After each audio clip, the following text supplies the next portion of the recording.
Para pemirsa yang baik hati, jangan lupa subscribe, like, dan share video ini ya. Terima kasih. Cara budidaya tanaman semangka non-biji. Bab 1. Pendahuluan. Semangka, Citrullus lanatus, merupakan salah satu komoditas hortikultura yang kompetitif dan dapat memberikan peluang keuntungan yang tinggi, sehingga sering dipilih untuk usaha agribisnis. Semangka berbiji dapat dipanen sekitar 55 hari setelah tanam, sedangkan semangka non-biji sekitar 65 hari. Dalam praktiknya, umur panen dapat bervariasi karena dipengaruhi antara lain oleh varietas yang digunakan, kondisi pertumbuhan tanaman, curah hujan, suhu udara, panjang penyinaran matahari, dan ketinggian tempat. Semangka paling cocok ditanam di lahan dengan jenis tanah geluh pasiran, ketinggian tempat antara 0 sampai 400 meter di atas permukaan laut, dan ditanam pada musim kemarau. Bila memungkinkan, sebaiknya semangka ditanam setelah tanaman padi, jagung, atau jenis tanaman lain yang jauh kekerabatannya dengan tanaman semangka. Tidak dianjurkan menanam semangka di lahan bekas tanaman semangka, melon, mentimun, gambas, belewah, dan sejenisnya. Karena tanaman-tanaman tersebut mempunyai jenis hama dan penyakit yang sama, sehingga akan terjadi kesinambungan pertumbuhan dan perkembangan hama dan penyakit, sehingga biaya yang diperlukan untuk mengatasi hama dan penyakit menjadi meningkat dan berpotensi menurunkan produksi secara nyata. Dalam kondisi yang ideal dan pertumbuhan tanaman yang optimal, 1 hektar tanaman semangka non-biji dapat menghasilkan 20-30 ton buah segar per hektar. Harga normal buah semangka di tingkat petani berkisar antara Rp4.500 sampai Rp6.000 per kilogram, berdasarkan data harga tahun 2022. Adapun total biaya yang dibutuhkan dalam budidaya semangka berkisar antara Rp40 juta sampai Rp50 juta per hektar. Kalau dihitung, persentase keuntungannya dapat mencapai 80% sampai 350%. Bab 2. Pengolahan tanah dan pemupukan dasar. Tanaman semangka memerlukan tanah yang gembur, karena sistem perakarannya tidak dapat menembus dan berkembang di dalam tanah yang padat. Untuk mendapatkan tanah yang gembur, lahan harus dikeringkan secara sempurna terlebih dahulu sebelum diolah, terutama pada lahan bekas tanaman padi. Kemudian lahan dibajak dengan traktor atau bajak tenaga hewan, kemudian dibiarkan terpapar sinar matahari paling tidak selama 1 minggu, untuk meningkatkan aerasi atau kandungan oksigen dalam tanah. Lalu, tanah diolah untuk kedua kalinya menggunakan traktor rotari, atau menggunakan cangkul, agar struktur tanah menjadi lebih halus. Kemudian dibuat bedengan selebar 5 meter, dengan panjang sesuai lebar petak alaminya, karena bedengan dibuat tegak lurus dengan arah panjang petak alami. Antar bedengan dibuat selokan selebar 50 cm dengan kedalaman 50 cm. Selokan ini berfungsi sebagai selokan irigasi sekaligus sebagai selokan pembuangan air atau drainase. Selanjutnya, pada kedua tepi bedengan, masing-masing selebar 1 meter, diberi pupuk kandang atau kompos dan pupuk NPK dan diaduk merata dengan traktor rotari atau cangkul. Dosis pupuk kandang atau kompos setengah sampai 1 kg, NPK 100 gram, dan ZA 25 gram per tanaman. Dosis pupuk tersebut untuk tingkat kesuburan lahan sedang, sehingga dapat diturunkan atau dinaikkan sesuai kondisi kesuburan tanahnya. Setelah selesai pengadukan pupuk, bagian kedua tepi bedengan selebar 1 meter tersebut ditutup menggunakan mulsa plastik perak hitam. Hal yang perlu diperhatikan dalam penutupan mulsa, diusahakan agar mulsa menutup dengan kencang dan rata, agar tidak ada rongga udara yang besar. Untuk itu, permukaan tanah bedengan harus rata dan bambu penjepit mulsa harus kuat dengan jarak antar penjepit 50 cm sampai 70 cm. Digunakan penjepit bambu lebar 3 cm panjang 30 cm, atau menggunakan penjepit yang terbuat dari plastik yang sudah siap pakai, yang bisa dibeli di toko pertanian. Dalam pengolahan tanah, ada sebagian petani yang hanya mengolah tanahnya pada bagian kedua tepinya, masing-masing selebar 1 meter.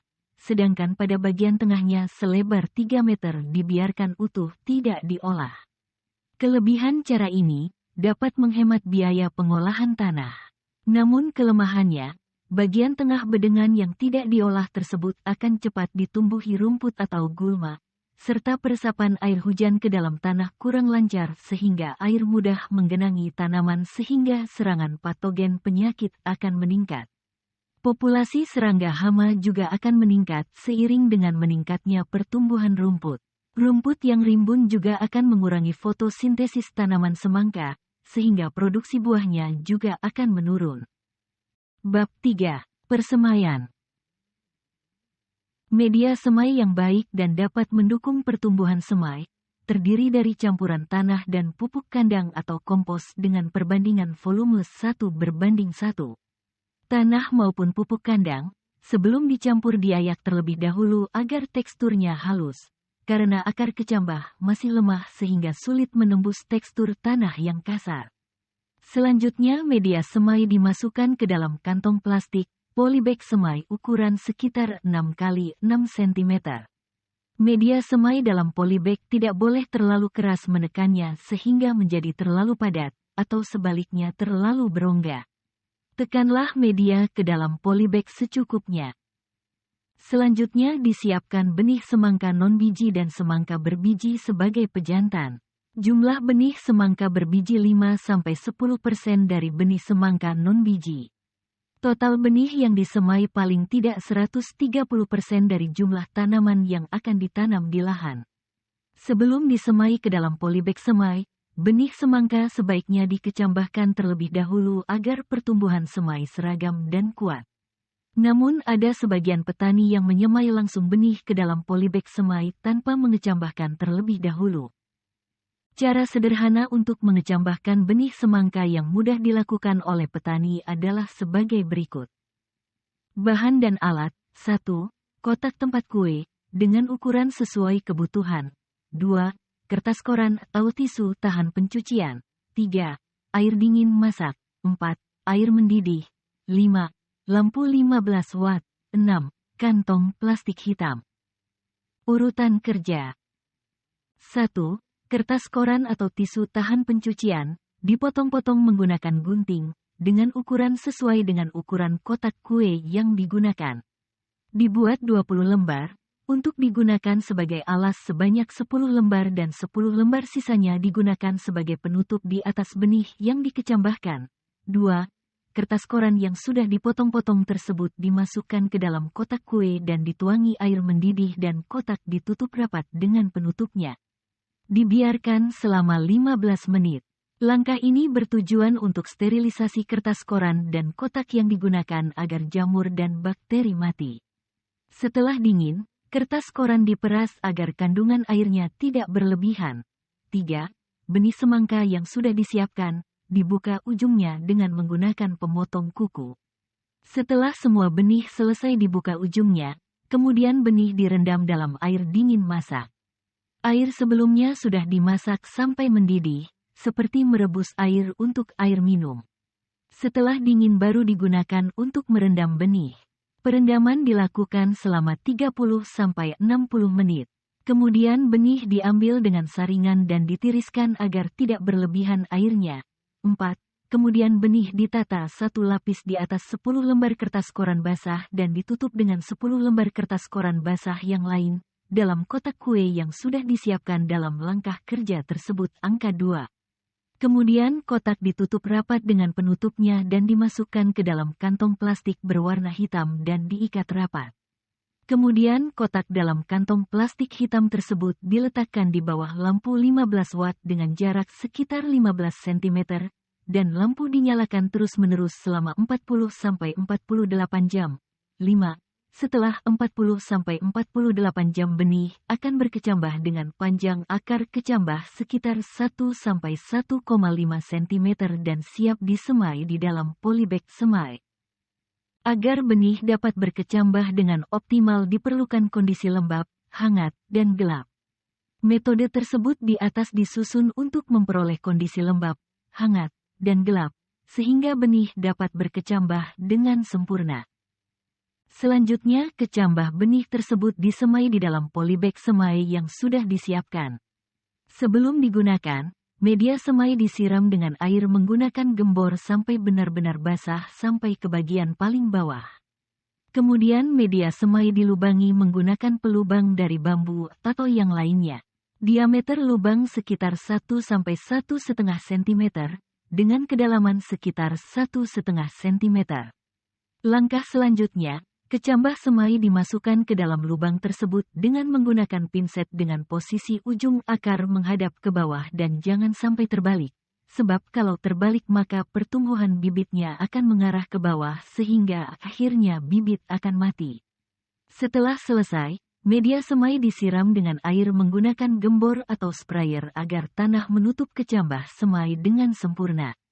Selanjutnya, persemaian ditutup menggunakan mulsa plastik agar kelembapan tanah media semai menjadi stabil. Setelah 48 jam, mulsa plastik dibuka dan semai yang sudah muncul di atas permukaan tanah ditempatkan di tempat yang terkena sinar matahari dari pagi sampai sore. Semai yang belum tumbuh ditutup lagi menggunakan mulsa plastik. Persemaian harus cukup terkena sinar matahari baik dalam aspek intensitas maupun panjang penyinarannya. Bibit semangka yang kekurangan sinar matahari akan mengalami etiolasi, yakni pertumbuhan batang semai yang lebih panjang dari normalnya, bentuk agak pipih, serta berdiameter lebih kecil dan lemah. Bibit yang mengalami etiolasi warna daunnya agak menguning dibandingkan yang normal dan berukuran lebih sempit. Bibit ini kalau ditanam di lahan akan tumbuh tidak sempurna dan bahkan banyak yang mati karena rebah dan menempel pada permukaan mulsa plastik yang panas pada siang hari. Persemaian perlu disiram air menggunakan gembor pada pagi dan sore hari. Agar pertumbuhan bibit optimal, persemaian perlu disiram dengan larutan pupuk daun menggunakan gembor pada umur 3 dan 10 hari. Pada umur 12 hari, bibit sudah siap ditanam di lahan. Bab 4. Penanaman. Sebelum bibit ditanam, lahan diairi terlebih dahulu sampai semua bagian tanah di bawah mulsa plastik basah. Kemudian dibuat lubang pada mulsa plastik dengan diameter sekitar 6 cm, bila mana mulsa plastik belum dilubangi saat sebelum dipasang. Namun kebanyakan petani sudah membuat lubang pada mulsa plastik sebelum mulsa plastik dipasang di lahan, karena akan dapat menekan biaya. Saat ini banyak penjual mulsa plastik yang melayani jasa pembuatan lubang pada mulsa plastik. Jarak antara dua lubang atau jarak tanam yang optimal adalah 70 cm. Selanjutnya, dibuat lubang tanam dengan kedalaman sekitar 5 cm. Sebelum bibit dimasukkan ke dalam lubang tanam, plastik polybag semai dibuka terlebih dahulu dengan hati-hati agar tanah media semai tidak pecah. Bila mana tanah media semai pecah, maka bibit akan layu setelah ditanam. Kemudian bibit yang sudah dimasukkan ke dalam lubang tanam, diuruk dengan tanah halus dan dibuat rata dengan permukaan mulsa plastik dan diatur sedemikian rupa sehingga pinggiran lubang mulsa plastik tidak terbuka. Pinggiran lubang mulsa plastik yang terbuka akan menyebabkan udara panas dari bawah mulsa plastik pada siang hari yang terik akan mengalir keluar mengenai bibit tanaman yang baru ditanam, yang kondisinya masih lemah, sehingga dapat menyebabkan gangguan pertumbuhan tanaman, bahkan bisa menyebabkan kematian tanaman. Namun kondisi tersebut tidak menjadi masalah bila mana tanaman sudah berumur 7 hari atau lebih. Setelah bibit diuruk dengan tanah, harus segera disiram dengan air agar tanah menutup dengan sempurna dan tanah terjaga kelembapannya. Tanaman muda sampai dengan umur sekitar 7 hari, sangat rentan terhadap kekeringan tanah pada sekitar lubang tanam. Oleh karenanya tanah pada lubang tanam harus selalu disirami apabila kering, bila perlu tiap hari sekali. Bab 5. Perawatan tanaman. Tanaman semangka termasuk jenis tanaman yang berumur pendek dan memerlukan perawatan yang intensif untuk dapat berproduksi secara optimum. Karena berumur pendek, maka bila mana terjadi kesalahan dalam penerapan teknis budidaya tanaman, tidak tersedia banyak kesempatan untuk mengoreksinya. Sebagai contoh, bila mana dosis pupuk dasar kurang dari yang seharusnya, maka kesempatan untuk mengoreksinya hanya sampai sekitar tanaman umur 15 hari setelah tanam. Demikian juga penataan solor tanaman yang terlambat juga akan menyulitkan pekerjaan, menambah biaya tenaga kerja, dan tanaman tidak bisa tertata dengan baik sehingga berpotensi menurunkan produksi. Oleh karenanya, semua harus direncanakan dengan baik dan dilaksanakan secara tertib. Kegiatan-kegiatan penting dalam perawatan tanaman meliputi pengairan, pemupukan susulan, pembersihan rumput, penataan solor atau cabang tanaman, serta pengendalian hama dan penyakit. Pengairan. Tanaman semangka membutuhkan kondisi tanah yang selalu lembab namun tidak menggenang, sehingga diperlukan pengairan secara rutin 5-7 hari sekali dan selokan drainase dijaga agar air buangan tidak menggenang terlalu lama. Interval waktu pengairan sangat dipengaruhi oleh jenis tanah, suhu udara, panjang dan intensitas penyinaran matahari, kecepatan angin, dan umur tanaman. Untuk menentukan waktu pengairan yang tepat adalah dengan mengamati kondisi kelembapan tanah di bawah mulsa plastik dan kondisi kesegaran daun pada siang hari di kala terik matahari. Bila mana tanah tampak sudah mengering dan atau daun-daun di siang hari sudah menunjukkan kondisi yang tidak segar lagi, maka sudah tiba waktunya untuk mengairi lahan. Keterlambatan mengairi lahan akan dapat menyebabkan rusaknya akar serabut tanaman yang sejatinya memang sangat lemah, yang ditandai layunya daun-daun tua dan melambatnya pertumbuhan tanaman.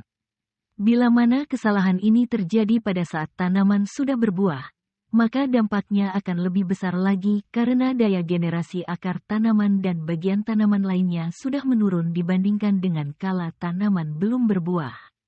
Keterlambatan pengairan pada saat buah sudah berumur 15 hari atau lebih, dapat menyebabkan buah pecah, karena pertumbuhan dan perkembangan kulit buah tidak bisa mengimbangi kenaikan volume buah, yang 92%-nya terdiri dari air. Pemupukan susulan. Pemupukan susulan pada pertanaman semangka dilakukan pada tanaman umur 10-15 hari setelah tanam. Pupuk susulan diberikan pada lubang yang dibuat pada tepi mulsa plastik yang mengarah ke tengah bedengan. Digunakan pupuk ZA dengan dosis 10-25 gram per tanaman. Pemupukan susulan sebaiknya diberikan setelah pengairan, pada saat tanah masih lembab. Pupuk yang berada pada lubang harus ditutup tanah agar pupuk tidak menguap terpapar sinar matahari atau hanyut saat turun hujan atau saat pengairan. Tiap minggu sekali, tanaman semangka perlu disiram dengan larutan pupuk NPK konsentrasi 2-4 gram per liter air, dosis 100-200 ml larutan per tanaman. Pembersihan rumput. Pembersihan rumput dimulai saat tanaman berumur beberapa hari. Pada fase ini, pembersihan rumput diutamakan pada lubang tanam dengan mencabut rumput-rumput kecil. Rumput-rumput ini, kalau dibiarkan akan cepat sekali tumbuh dan berkembang sehingga sangat mengganggu tanaman semangka. Bila menjumpai rumput yang sudah terlanjur besar, mencabutnya harus hati-hati agar tidak merusak akar semangka. Bila perlu rumput dipotong menggunakan gunting pada posisi di bagian bawah batang dan di atas perakaran rumput, sehingga rumput tidak bisa tumbuh kembali. Pembersihan rumput tahap selanjutnya, pada saat tanaman berumur sekitar 10-15 hari. Bagian yang biasanya banyak ditumbuhi rumput adalah tebing selokan yang tidak tertutup mulsa plastik dan pada bagian tengah bedengan. Pembersihan dilakukan dengan menggunakan cangkul. Penataan solor atau cabang tanaman. Dalam perawatan tanaman, hal lain yang perlu mendapatkan perhatian adalah penataan batang dan cabang tanaman atau solor. Pada saat tanaman berdaun sekitar 5 lembar atau sekitar umur 1 minggu, pucuk tanaman dipangkas agar tumbuh cabang-cabang yang seragam. Dipiara 2-4 cabang utama, yang lainnya dipangkas. Selanjutnya cabang-cabang ini ditata sejajar dan tidak saling tumpang tindih, diarahkan ke bagian tengah bedengan. Ranting-ranting yang tumbuh dari cabang utama dipangkas. Pemangkasan ranting-ranting ini dilakukan sampai selesai penyerbukan bunga, agar saat kegiatan penyerbukan bunga, tanaman tidak terlalu rimbun sehingga memudahkan menemukan bunga betina yang akan dikawinkan. Untuk menahan agar solor yang sudah ditata tidak bergeser lagi dari posisinya, dapat digunakan penjepit dari lidi. Langkah ini perlu dilakukan terutama pada cabang-cabang tanaman yang masih berada di atas permukaan mulsa plastik. Bila mana sudah melewati permukaan mulsa plastik dan sudah mencapai permukaan tanah, maka posisinya akan lebih stabil dan tidak mudah berubah. Bila mana tersedia, bagian tengah bedengan yang tidak tertutup mulsa plastik bisa ditutup dengan jerami, agar akar-akar semangka dapat berpegangan pada jerami, sehingga posisinya lebih stabil lagi. Mulsa jerami juga dapat menekan pertumbuhan rumput dan dapat digunakan sebagai alas buah sehingga buah lebih sehat. Dengan mulsa jerami, akan dapat mencegah percikan air hujan yang membawa butiran-butiran tanah yang akan mengenai daun dan batang semangka. Dengan demikian dapat menekan serangan patogen penyakit, terutama patogen penyebab penyakit yang berasal dari tanah atau soil-borne disease. Pengendalian hama dan penyakit.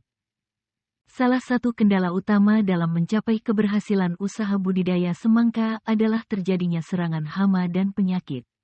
Banyak jenis hama dan penyakit yang sering menyerang tanaman semangka, antara lain, hama tikus, kutu daun, trip, tungau, ulat, kumbang kukurbit, penyakit daun kering, busuk pangkal batang, busuk buah, layu bakteri, layu jamur, dan virus mosaik. Hama tikus. Hama tikus dapat menyerang tanaman semangka dalam intensitas berat apabila tanaman padi sebelum tanaman semangka ditanam, banyak yang terserang hama tikus, pada lahan yang sama dan atau lahan di sekitarnya. Dengan kata lain, populasi hama tikus sudah tinggi pada saat tanaman semangka ditanam. Karena sebenarnya tanaman semangka bukan merupakan inang utama hama tikus. Namun dalam kondisi populasi hama tikus yang tinggi seperti itu, hama tikus dapat menimbulkan kerusakan yang berat, bahkan sampai menyebabkan puso atau gagal panen. Hama tikus biasanya menyerang bagian batang semangka dengan mengerikiti atau bahkan memotongnya, sehingga tanaman mati. Pada saat tanaman sudah berbuah, tikus akan mengerikiti kulit buah sampai tembus daging buah, membuat lubang pada buah, mengeluarkan biji dari dalam buah dan memakannya. Tikus dapat menyerang buah yang masih berukuran kecil sampai buah masak. Selain untuk memenuhi kebutuhan makanan, tikus menyerang tanaman juga untuk mengerat agar gigi taringnya tidak tumbuh memanjang. Oleh karenanya, kerusakan yang ditimbulkan oleh serangan tikus pada tanaman apa saja, jumlahnya berkali-kali lipat dari kebutuhan makannya. Itulah salah satu faktor kenapa serangan hama tikus sangat merusak pada tanaman padi, kedelai, kacang tanah, cabai, semangka, dan lain-lain. Untuk mengendalikan hama tikus pada pertanaman semangka dapat dilakukan dengan cara gropyokan, pengemposan dengan asap belerang, dan pemberian umpan beracun dengan racun tikus atau rodentisida. Gropyokan atau perburuan tikus oleh banyak orang secara bersama-sama, dengan cara menggali lubang aktif tikus di pematang, tanggul selokan, dan tempat lain di lingkungan lahan dan memburu tikus yang keluar. Cara pengendalian ini sangat efektif dilakukan saat lahan tidak ada tanaman atau sehabis panen. Bila dilakukan secara rutin, cara ini mampu menekan serangan hama tikus.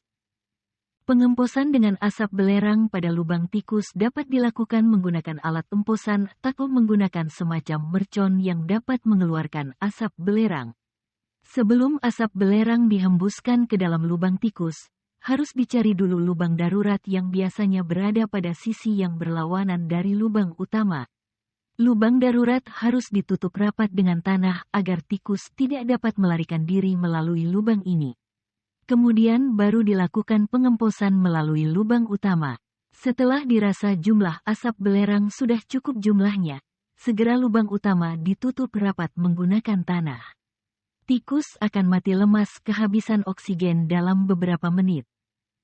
Hama tikus dapat juga ditekan populasinya melalui pemberian umpan beracun yang mengandung racun tikus atau rodentisida. Rodentisida yang digunakan adalah jenis rodentisida antikoagulan, yakni jenis rodentisida yang dapat mencegah pembekuan darah, sehingga akan terjadi pendarahan dalam tubuh tikus. Tikus akan mati dalam kurun waktu 5-7 hari. Bila kita menggunakan rodentisida akut, yang akan membunuh tikus dalam waktu sekejap, maka tikus-tikus yang masih selamat tidak akan mau lagi memakan umpan yang dipasang kemudian. Fenomena ini disebut sebagai jera umpan, karena tikus mempunyai kecerdasan untuk mengenali makanan yang membahayakan dirinya, dengan mengamati tikus-tikus lain yang mati karena suatu makanan. Namun dengan menggunakan rodentisida antikoagulan, fenomena jera umpan tidak akan terjadi karena tikus setelah memakan umpan yang dipasang tidak langsung mati.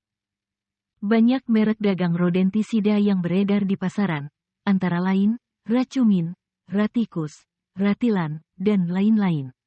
Tersedia formulasi yang sudah dicampur dengan umpan dan langsung bisa digunakan tanpa harus terlebih dahulu mencampurnya dengan umpan. Namun ada pula rodentisida yang harus dicampur terlebih dahulu dengan umpan yang berupa beras, jagung, ketela, atau yang lain, sebelum diumpankan. Kutu daun. Ada beberapa spesies kutu yang sering menyerang daun semangka, yakni Aphid spesies dan Missus persica. Kutu berada di bawah permukaan daun tua, daun muda, atau pada pucuk tanaman. Kutu mengisap cairan tanaman sehingga menyebabkan daun menjadi kaku, rapuh, berkerut, bahkan sampai menggulung bila intensitas serangannya berat. Kutu Aphid spesies berwarna hitam, sedangkan Missus persica berwarna kuning kehijauan. Kutu mengeluarkan sekresi senyawa yang mengandung gula yang dikerumuni oleh semut dan ditumbuhi jamur jelaga yang berwarna hitam. Jamur jelaga ini adalah jamur Capnodium spesies. Jamur jelaga dapat menutupi permukaan daun sehingga mengganggu proses fotosintesis tanaman. Tanaman semangka muda yang terserang kutu daun dengan intensitas serangan sedang sampai berat, pertumbuhannya akan sangat terhambat bahkan bisa menjadi kerdil. Sedangkan serangan pada tanaman yang sudah berbuah dapat menyebabkan pembesaran buah menjadi terhambat. Pada serangan berat, buah yang dihasilkan menjadi kecil-kecil, warna daging buah tidak merah sempurna, dan bentuk buah tidak normal. Kutu daun juga dapat berperan sebagai vektor virus penyebab penyakit CMV dan jenis virus yang lain. Cara pengendalian hama kutu yang dapat diterapkan adalah 1. Menanam tanaman semangka di lahan bekas tanaman padi atau jagung. 2. Memangkas daun-daun yang menggulung yang di dalamnya banyak dijumpai populasi kutu dan membakarnya. 3. Penyemprotan menggunakan insektisida efektif, antara lain, Confidor 200 SL, Imidor 50 SL, Ultimax 550 EC, dan lain-lain. Hama trip. Spesies hama trip yang banyak menyerang semangka antara lain Trip parvispinus. Hama trip dapat berkembang biak secara aseksual yakni tidak melalui perkawinan, sehingga penyebarannya sangat cepat. Hama mengisap cairan tanaman sehingga daun tanaman menjadi keriting dan timbul bercak keperakan pada permukaan bawah daun. Serangan hama ini dimulai pada daun muda dan pucuk tanaman, menyebabkan tanaman menjadi terhambat pertumbuhannya dan menghambat pembesaran buah.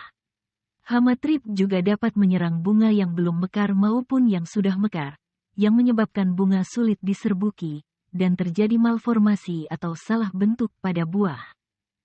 Hama trip juga dapat menjadi vektor virus penyebab penyakit, CMV, TMV dan PMV. Sumber penularan virus-virus ini berasal dari tanaman inang lain di sekitarnya, yang biasanya berumur lebih tua atau dari gulma. Bila mana terjadi penularan penyakit virus, maka kehilangan hasil yang ditimbulkan akan menjadi lebih besar. Cara pengendalian hama trip yang dapat diterapkan adalah 1. Menanam tanaman semangka di lahan bekas tanaman padi atau jagung. 2. Memangkas daun-daun yang menggulung yang di dalamnya banyak dijumpai populasi hama trip dan membakarnya. 3. Penyemprotan menggunakan insektisida efektif, antara lain, Confidor 200 SL, Bestvidor 25 WP, Interpret 200 SL, Imidor 50 SL, Ultimax 550 EC, dan lain-lain. Hama tungau. Hama tungau yang banyak menyerang semangka adalah tungau merah atau Tetranithus species. Seperti halnya hama kutu dan trips, hama tungau juga mengisap cairan tanaman, yang menyebabkan pada bagian tepi daun melengkung ke bawah, daun pucuk keriting, namun didominasi oleh gejala tepi daun yang melengkung ke bawah, yang membedakannya dengan gejala serangan kutu daun dan trip. Kalau diamati lebih teliti, pada permukaan bagian atas daun berwarna lebih hijau dibandingkan dengan daun normal, helaian daun menjadi kaku dan rapuh. Secara keseluruhan, tanaman menjadi terhambat pertumbuhannya, sampai menjadi kerdil pada intensitas serangan berat. Pada intensitas serangan ringan, dapat menghambat pembesaran buah dan pada intensitas serangan berat dapat menyebabkan buah menjadi kecil-kecil, bahkan tanaman tidak bisa berbuah sama sekali. Hama tungau juga dapat menularkan virus penyebab penyakit pada semangka, antara lain, CMV. Cara pengendalian hama tungau yang dapat diterapkan adalah 1. Menanam tanaman semangka di lahan bekas tanaman padi atau jagung. 2. Memangkas daun-daun yang menggulung yang di dalamnya banyak dijumpai populasi hama tungau dan membakarnya. 3. Penyemprotan menggunakan akarisida efektif, antara lain, Nomite 140 EC, Samite 135 EC, Numectin 20 EC, dan lain-lain. Ulat Helicoverpa armigera. Nengat betina dapat menghasilkan telur lebih dari 1.200 butir yang diletakkan secara tunggal di bagian daun atau batang. Setelah 3-8 hari, telur menetas menjadi larva dengan warna menyesuaikan dengan warna daun yang dimakan. Larva mengalami beberapa kali pergantian warna selama perkembangannya menjadi dewasa, hijau, kuning, coklat dengan beberapa ragam kombinasi. Ulat umumnya memiliki 3 garis memanjang, putih pucat, gelap atau terang pada bagian sisi tubuhnya. Hama ulat ini menyerang pucuk dan daun tanaman muda, kepala dan bagian depan tubuhnya masuk ke dalam lubang yang dibuat pada pucuk tanaman, sedangkan bagian tubuh lainnya tetap berada di luar. Pertumbuhan tanaman muda menjadi terhambat dan dapat memicu infeksi penyakit daun melalui daun-daun yang berlubang. Bila tanaman sudah berbunga atau berbuah, ulat akan membuat lubang pada bakal buah pada bunga betina dan buah yang masih muda, berpindah-pindah dari satu buah ke buah yang lain. Pada buah yang menjelang tua, ulat Helicoverpa memakan kulit buah bagian luar. Pengendalian ulat Helicoverpa dapat dilakukan dengan cara 1. Mencari dan membunuh secara langsung ulat-ulat pada tanaman muda. 2. Menyemprot dengan suspensi jamur entomopatogen, Metarhizium anisopli, Beveria bassiana pada persemaian dan pertanaman dengan interval seminggu sekali. 3.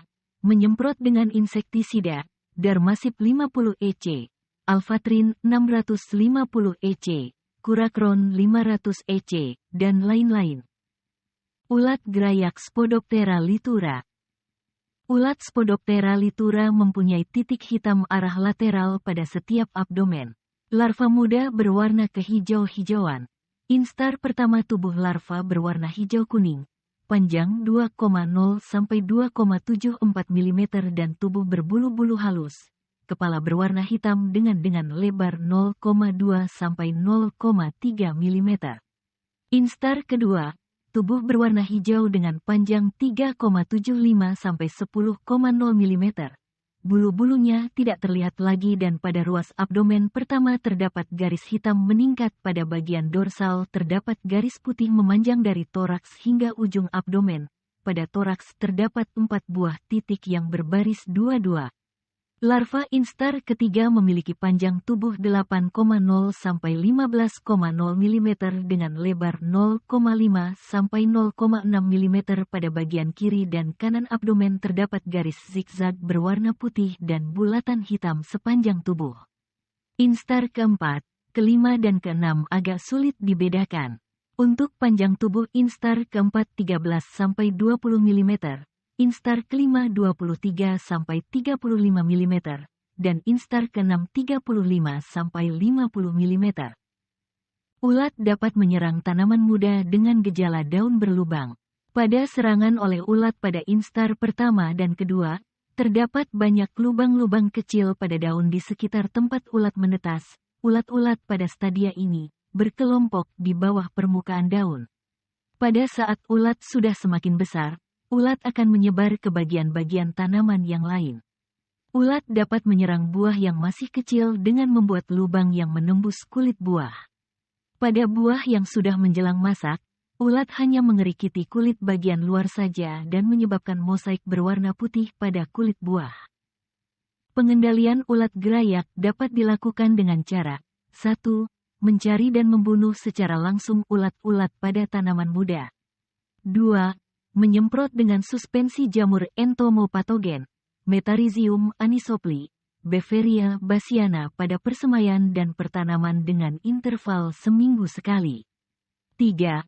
Menyemprot dengan insektisida, Darmasip 50 EC, Alfatrin 650 EC, Kurakron 500 EC, dan lain-lain.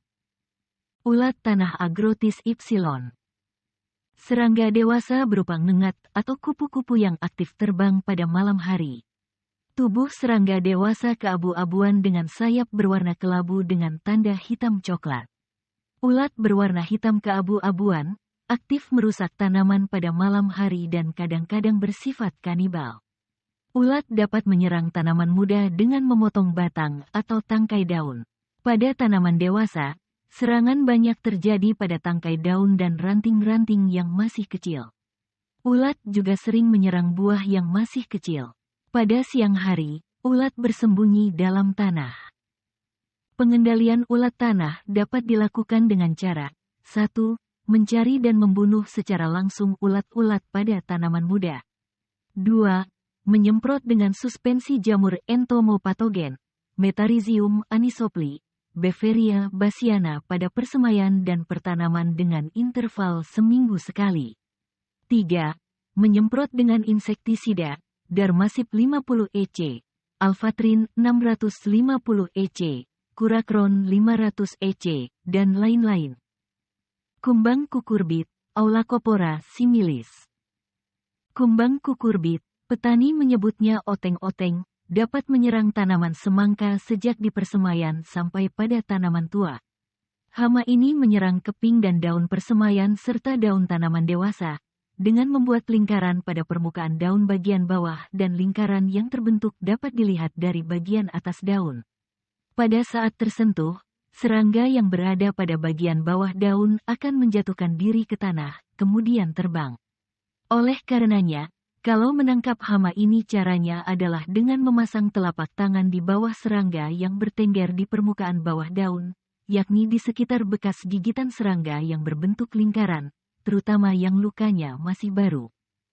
Kumbang kukurbit dapat menularkan bakteri Erwinia trachypila penyebab penyakit layu pada semangka. Pengendalian kumbang kukurbit dapat dilakukan dengan cara 1.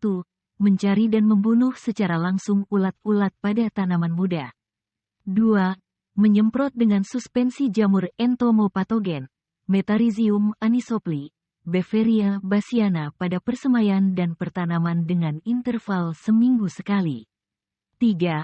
Menyemprot dengan insektisida, Darmasip 50 EC, Alfatrin 650 EC, Kurakron 500 EC, dan lain-lain. Lalat buah. Lalat buah, Bactrocera species, termasuk salah satu hama yang sering menyerang semangka. Gejala serangan yang diakibatkan oleh serangan lalat buah adalah buah menjadi busuk sebelum masak. Lalat buah meletakkan telurnya di dalam buah yang masih kecil, umur kurang dari 7 hari. Lubang tempat meletakkan telur tampak sebagai lubang kecil sebesar ujung jarum, disertai gejala kulit di sekitarnya agak melepuh. Lubang yang dibuat oleh ovipositor lalat betina ini dapat menembus kulit semangka sedalam sekitar 6 mm. Telur berukuran panjang sekitar 2 mm dan berbentuk elips hampir datar di bagian ujung ventral, cekung di bagian dorsal. Telur berwarna putih, diletakkan secara berkoloni di dalam buah. Telur akan menetas menjadi larva 2 hari setelah diletakkan di dalam buah. Larva berbentuk bulat panjang dengan salah satu unjungnya runcing. Larva instar 3 berukuran panjang 7-9 mm. Larva berwarna putih keruh atau putih kekuningan dengan 2 bintik hitam yang merupakan alat kait mulut. Larva berkembang di dalam daging buah selama 6-9 hari. Larva ini terdiri dari 3 instar. Pada instar ketiga, larva keluar dari dalam daging buah dan akan menjatuhkan dirinya ke permukaan tanah lalu masuk di dalam tanah. Di dalam tanah larva berubah menjadi pupa. Kerusakan buah semangka dengan gejala buah membusuk disebabkan oleh serangan larva ini. Pupa awalnya berwarna putih, kemudian mengalami perubahan warna menjadi kekuningan dan coklat kemerahan. Perkembangan pupa tergantung dengan kelembapan tanah. Kelembapan tanah yang sesuai dengan stadium pupa adalah 0-9%. Pupa berada di dalam tanah dengan kedalaman sekitar 2-3 cm di bawah permukaan tanah. Pupa berubah menjadi imago setelah 13-16 hari. Imago atau lalat dewasa panjang tubuhnya sekitar 3,5-5 mm, berwarna hitam kekuningan. Kepala dan kaki berwarna coklat. Torak berwarna hitam, abdomen jantan berbentuk bulat sedangkan pada lalat betina terdapat alat meletakkan telur. Siklus hidup lalat buah dari telur sampai imago berlangsung selama kurang lebih 27 hari. Pengendalian lalat buah. 1. Pergiliran tanaman dengan tanaman bukan inang hama lalat buah. 2. Mengumpulkan buah yang terserang dan membakarnya. 3. Memasang perangkap menggunakan kertas berwarna kuning, yang diberi lem. Imago lalat buah tertarik dengan warna kuning, sehingga akan hinggap pada kertas dan terperangkap lem yang sudah dilumurkan pada kertas. 4. Memasang perangkap imago jantan menggunakan metil eugenol yang diletakkan dalam botol perangkap. Metil eugenol dapat dibeli di toko pertanian atau toko bahan kimia. 5. Menanam tanaman penolak imago lalat buah yang ditanam di sekeliling lahan dan di tepi pematang. Tanaman daun mint, kemangi, pandan, dan bunga lavender dapat mengusir imago lalat buah. 6. Menyemprot dengan insektisida efektif, seperti Tridasan 600 EC, Biowasil, Ultimax 550 EC, dan lain-lain. Penyakit daun kering. Penyakit daun kering yang disebabkan oleh jamur Pseudoperonospora cubensis merupakan salah satu penyakit utama pada tanaman semangka. Gejala serangan awal berupa bintik berwarna coklat, yang dengan cepat berkembang menjadi bercak coklat dengan bentuk yang tidak beraturan, bercak-bercak membesar dan menyatu, dan akhirnya seluruh helaian daun mengering. Pada serangan berat, hampir seluruh daun mengering. Pada tanaman fase generatif, perkembangan penyakit biasanya lebih cepat dibandingkan pada masa tanaman yang belum berbuah. Faktor lain yang mendukung perkembangan penyakit adalah kelembapan udara yang tinggi, drainase tanah yang jelek, tanaman yang tumpang tindih, rumput yang tumbuh subur, dan kelebihan pupuk nitrogen. Serangan patogen penyakit ini dapat menyebabkan penurunan produksi yang besar, bila mana intensitas serangannya berat dan patogen penyakit sudah menyerang sejak tanaman masih berumur muda. Serangan penyakit ini juga dapat menyebabkan penurunan kualitas buah, yakni warna daging buah yang tidak berwarna merah tua, tapi berwarna merah muda dan terdapat garis berwarna putih pada daging buahnya, serta kadar gulanya menurun. Pengendalian penyakit daun kering dapat dilakukan dengan cara 1. Menanam semangka di lahan bekas tanaman padi atau jagung. 2. Menanam serempak dengan tanaman semangka di sekitarnya. Tanaman yang ditanam lebih belakangan dengan tanaman di sekitarnya, kemungkinan besar akan mengalami serangan penyakit yang lebih berat intensitasnya dibandingkan dengan tanaman yang ditanam lebih awal. 3. Memotong daun-daun yang terserang berat dan membakarnya, agar dapat mengurangi inokulum patogen. 4. Menyemprot dengan fungisida, Besromil 35 WP, Antrakol 70 WP, Ridomil Gold 350 S, Daconil 75 WP, dan lain-lain. Penyakit busuk batang. Penyakit busuk batang disebabkan oleh jamur Poma cucurbitacearum. Jamur patogen penyebab penyakit ini ditularkan melalui tanah, soilborne, dan melalui benih, seedsborne. Patogen juga dapat disebarkan melalui air irigasi dan udara. Patogen dapat bertahan di dalam tanah tanpa tanaman inang selama 1 tahun. Patogen dapat bertahan lama di dalam tanah karena membentuk spora berdinding tebal yang disebut Chlamydospora. Penyakit busuk batang banyak dijumpai pada tanaman semangka serta tanaman anggota famili Cucurbitaceae yang lain, seperti melon, mentimun, labu, gambas dan lain-lain. Patogen penyakit ini dapat menyerang batang, daun, buah, dan bibit. Penyakit ini merupakan salah satu penyakit utama pada semangka, terutama pada musim penghujan, kelembapan udara yang tinggi, dan pada lahan yang kurang baik drainasenya. Pemupukan yang tidak berimbang dan terlalu banyak unsur nitrogen juga dapat meningkatkan intensitas serangan patogen penyakit ini.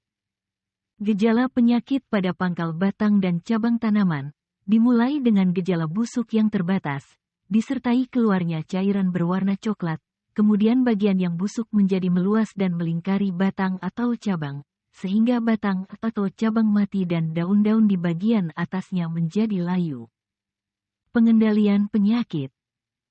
1. Penggunaan benih sehat. 2.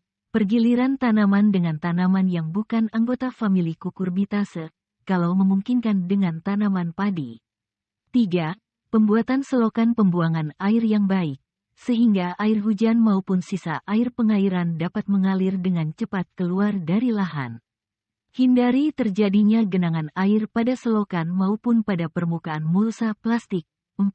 Pemusnahan atau eradikasi bagian tanaman atau seluruh tanaman yang sakit dan dibakar di luar lahan. 5. Perlakuan benih dengan fungisida Ridomil 35 SD. 6. Penyemprotan tanaman dengan fungisida, Ridomil Gold 350 S, Benlet, Antrakol 70 WP, Besromil 35 WP, dan lain-lain. Busuk buah. Penyakit busuk buah disebabkan oleh jamur Phytophthora spesies. Gejala awal terjadi pada bagian buah yang menyentuh tanah, atau bisa juga dimulai dari ujung buah pada bekas kepala putik bunga. Mula-mula terjadi bercak kecil berwarna gelap dan basah. Bagian yang busuk semakin membesar, mengeluarkan cairan berwarna coklat dan tumbuh miselia berwarna putih dan akhirnya seluruh buah membusuk. Penyakit lebih cepat berkembang pada musim penghujan, pada lahan yang drainasenya jelek, jarak tanam yang terlalu rapat, pemupukan yang tidak berimbang yang terlalu tinggi unsur nitrogennya, dan banyak terjadi luka pada buah akibat serangan hama atau luka mekanis. Pengendalian penyakit busuk buah. 1. Pergiliran tanaman dengan tanaman bukan semangka atau tanaman lain anggota famili Cucurbitaceae. 2. Tidak menanam semangka pada musim penghujan. 3. Membuat selokan drainase yang dalam agar air dapat keluar dari lahan dengan cepat, sehingga tidak ada genangan air. 4. Pemupukan berimbang. 5. Penyemprotan menggunakan fungisida, Ridomil Gold 350 S, Benlet, Antrakol 70 WP, Besromil 35 WP, dan lain-lain. Penyakit layu. Penyakit layu pada semangka disebabkan bakteri Erwinia trachypila atau jamur Fusarium oxysporum. Gejala luar kedua penyakit layu tersebut sama, yakni terjadinya layu pada cabang atau pada seluruh bagian tanaman. Gejala kedua penyakit layu tersebut bisa dibedakan dengan cara memotong melintang pada pangkal batang atau pangkal cabang yang layu. Kemudian pangkal potongan batang atau cabang tersebut dimasukkan ke dalam gelas yang berisi air jernih dalam posisi menggantung. Dibiarkan beberapa menit, kemudian diamati pada bagian potongan batang yang terendam air tersebut. Bila tampak ada seperti benang putih keluar dari bagian potongan batang tersebut, menandakan bahwa penyebab penyakit layunya adalah bakteri. Bila mana tidak ada kenampakan seperti benang putih, maka penyebab penyakitnya adalah jamur. Faktor-faktor yang dapat mendukung perkembangan penyakit adalah Kelembapan tanah di bedengan yang terlalu tinggi, sebagai akibat dari selokan drainase yang dangkal, permukaan air yang terlalu tinggi dan lama menggenang saat mengairi lahan, dan curah hujan yang tinggi. Faktor lain yang menyebabkan intensitas penyakit layu tinggi adalah pemupukan yang tidak berimbang, yang terlalu banyak unsur nitrogennya, dan populasi patogen di dalam tanah yang tinggi pada awal pertanaman, karena lahan merupakan bekas tanaman semangka, melon, mentimun, labu, belewah, dan sejenisnya. Pengendalian penyakit layu. 1. Menanam semangka pada musim kemarau. 2. Menanam semangka pada lahan bekas tanaman padi atau jagung. 3. Membuat selokan drainase yang dalam dan diatur kemiringannya agar air dapat mengalir dengan lancar. 4. Mencabut dan membakar tanaman sakit. 5. Menyemprot tanaman dengan fungisida sistemik untuk mengendalikan penyakit layu jamur. Fungisida yang dianjurkan, Benled, Ridomil Gold 350S, Besromil 35WP, dan lain-lain. 6. Mengendalikan hama kumbang kukurbit yang merupakan vektor bakteri patogen penyakit layu. Cara pengendalian kumbang kukurbit sudah dipaparkan sebelumnya. Virus mosaik. Ada beberapa jenis virus yang sering menyerang tanaman semangka. CMV atau Cucumber mosaic virus adalah penyakit virus yang penting pada tanaman semangka. Gejala penyakit, daun menguning atau hijau pucat tidak merata atau mosaik, helaian daun berubah bentuk, tanaman kerdil dan tidak dapat membentuk buah, atau buah yang terbentuk kecil-kecil dan tidak normal bentuknya. Penyakit virus ini ditularkan secara non-persisten oleh hama kutu daun aphid spesies, Missus persica, trip, dan tungau. Virus juga dapat ditularkan melalui benih yang terinfeksi, secara mekanis melalui alat-alat pertanian, tangan pekerja, gesekan antar tanaman, dan lain-lain. Pengendalian penyakit. 1. Menanam semangka di lahan bekas tanaman padi atau jagung. 2. Menggunakan benih sehat yang bebas dari virus. 3. Mencabut dan membakar tanaman sakit. 4. Mengendalikan vektor virus yakni aphid spesies, Missus persica, dan tungau, dengan cara seperti yang sudah dijelaskan sebelumnya. Penyerbukan bunga. Tanaman semangka non-biji memiliki bunga jantan yang mandul, sehingga untuk dapat membentuk buah, bunga betinanya harus diserbuki dengan tepung sari dari bunga jantan tanaman berbiji. Tanaman semangka non-biji yang sudah berumur 3-4 minggu sudah siap untuk diserbuki bunga betinanya dengan tepung sari dari bunga jantan tanaman berbiji. Bunga betina mudah dikenali, dengan ciri-ciri. Bagian atas bunga yang merupakan kepala putih, berwarna hijau seperti beludru. Kalau dilihat dari samping akan tampak bakal buah yang berbentuk bulat atau lonjong, tergantung varietasnya. Sedangkan bunga jantan, bila dilihat dari atas akan tampak berwarna kuning bertepung. Bila dilihat dari samping, tidak dijumpai bakal buah, melainkan hanya tangkai bunga. Saat penyerbukan yang optimal dilakukan antara pukul 6-9 pagi. Penyerbukan yang dilakukan setelah pukul 9 pagi, tingkat keberhasilan penyerbukannya menurun. Langkah pertama dalam kegiatan ini adalah memetik dan mengumpulkan bunga jantan dari tanaman berbiji, sepagi mungkin. Pemetikan bunga jantan yang dilakukan terlalu siang akan mendapati bunga jantan yang sudah banyak kehilangan tepung sarinya. Setelah bunga jantan yang dipetik dirasa cukup jumlahnya, selanjutnya mencari bunga betina pada tanaman semangka non-biji dan mengusari kepala putiknya dengan bunga jantan sehingga tepung sari bunga jantan menempel pada kepala putik bunga betina. 1 bunga jantan dapat digunakan untuk 1-3 bunga betina. Namun bila mana terpaksa, karena kekurangan bunga jantan, maka 1 bunga jantan dapat digunakan untuk 6 bunga betina. Penyerbukan dilakukan tiap hari sampai semua tanaman berbuah. Pada pertumbuhan yang seragam dan optimal, maka penyerbukan dapat diselesaikan dalam waktu seminggu. Jumlah buah yang dapat dipiara per tanaman tergantung kondisi kesuburan tanaman. Namun dianjurkan dipiara 1 atau 2 buah per tanaman, untuk tingkat kesuburan normal. Bab 6. Pemanenan. Buah semangka non-biji dapat dipanen pada umur tanaman sekitar 65 hari atau pada umur buah 30-33 hari dari saat penyerbukan. Oleh karenanya, untuk menentukan saat panen yang tepat, harus dicatat tanggal penyerbukannya. Buah yang masak akan bersuara lebih nyaring bila ditepuk, dibandingkan dengan buah yang belum masak. Buah yang sudah masak, bagian kulit buahnya yang bersentuhan dengan tanah yang berwarna putih akan berubah warnanya menjadi kuning. Pemanenan buah semangka harus dilakukan dengan hati-hati, agar jangan sampai buah menjadi memar atau retak kulit buahnya. Buah yang memar atau retak kulitnya akan busuk dalam pengangkutan, pemasaran, atau penyimpanan. Dalam pengangkutan, buah semangka harus diberi alas jerami, karet busa, atau alas lain yang lunak, agar tidak terjadi kerusakan buah karena terjadinya benturan dalam kendaraan pengangkut. Buah semangka yang sehat dan masih utuh kulitnya, dapat disimpan selama 40 hari dalam suhu ruangan.